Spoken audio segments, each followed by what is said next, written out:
You had a harder time getting rid of the Gorham sign in Bedford. Not really. No?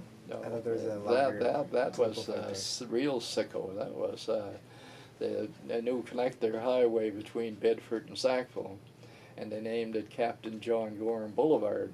And this is where it almost reaches the believe it or not stage. Okay, I saw that and I knew that was coming down, and I immediately got in touch with people at in the province and what have you, and it was quite funny because Bob Harvey, this school principal, a history teacher, was on the committee, and he was also a councillor in the city of Halifax at that point in time.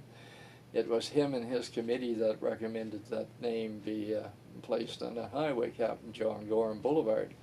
So I went out and met with him, and I pointed out the fact that he was sent in here by Governor William Shirley in 1744 to enforce a scalp proclamation that Shirley had issued when he was declared war upon the Mi'kmaq. And in that declaration was the price on the heads of men, women, and children. Okay, and then he was also around and part of the council when Edward Cornwallis issued his proclamation, and Captain John Gorham was brought in as the enforcer of those proclamations. And some of the gory stories you read about the Rangers, his Rangers, Captain John Gorham's Rangers, and the scalps they collected is enough to make your skin crawl. So I went out and I met with Bob Harvey, and I pointed out to him that why did you recommend that name? Do you know anything about the history? He says, I know all about it. And I said, do you know that the man recommended that the Mi'kmaq be exterminated and then put a price on the heads of men, women, and children? Yes, but it was time of war. And I said, it's inexcusable. I said, the only thing here was these were people of color.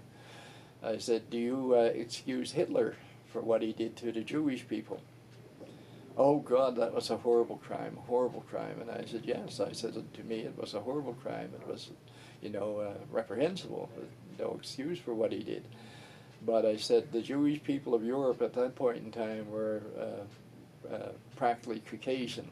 They weren't from the Middle East. Most of them were, centuries living in Europe and intermarrying with Europeans and what have you. So most of them would have been considered white. And yes, and I said, well, then what's the difference here? Well, he says, with the Mi'kmaq it was time of war. And I said, well, what's the difference? In Germany it was a time of war. Oh, no, there's no comparison. And I said, we're back to square one. I said, people of color, you can do anything with them, you can exterminate them, there's no consequences. White people, you can't exterminate them, there is consequences. And no, that's not nothing to do with it. Well, even the Halifax Herald wrote a editorial piece in that instance suggesting that sign be taken down and the highway renamed, and the Department of Highways quickly agreed to it, and the sign came down. Bob Harvey, this educated man, was totally unapologetic. The CBC on national radio wanted to interview both of us, 15 minutes for him and 15 for me, and then a half hour for people from British Columbia to Newfoundland to call in and make comments. And Bob went on the air for 15 minutes and defended that naming of that street.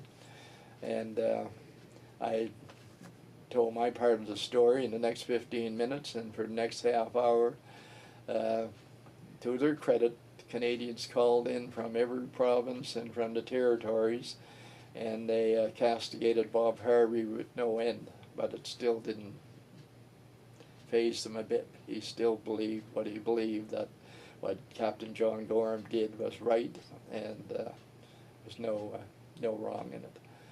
So that's the kind of thing that we have to overcome, okay, and that's, the stereotype is still there. It's and till I came along in the 1980s, and I decided once and for all I was going to make an issue of this kind of thing. Nothing was ever said about scalp proclamations or anything else, okay? And what really got my goat was when we were trying to get a hunting agreement with the province, and all of a sudden the Halifax Herald had headlines that there would be a bloodbath from Sydney to Yarmouth, that every wild animal in the province would be slaughtered, and this was on TV and everything else. Fortunately, I was head of the Confederacy at the time, and I had some leeway with some money, and I spent $25,000 taking ads out in newspapers and radio and TV, and appearing on talk shows and what have you, and setting the record straight. But actually, the first year of the conservation agreement, we had an allotment of 2,500 deer, and I think we only harvested 1,000. So, but the attitude was that we were uncontrollable people who had no idea of conservation or anything else, and that we would maddenly, yes, or crazily, whatever you want to, which way you want to put it, slaughter all the squirrels and snakes and porcupines and rabbits and everything. One time, I must admit, porcupines were rather scarce around Indian reserves, because we had no choice. A good many times, stuffed porcupines were our Christmas dinners. We couldn't afford chickens or turkeys or ducks or anything like that, so they weren't too plentiful around Indian reserves at one point in time.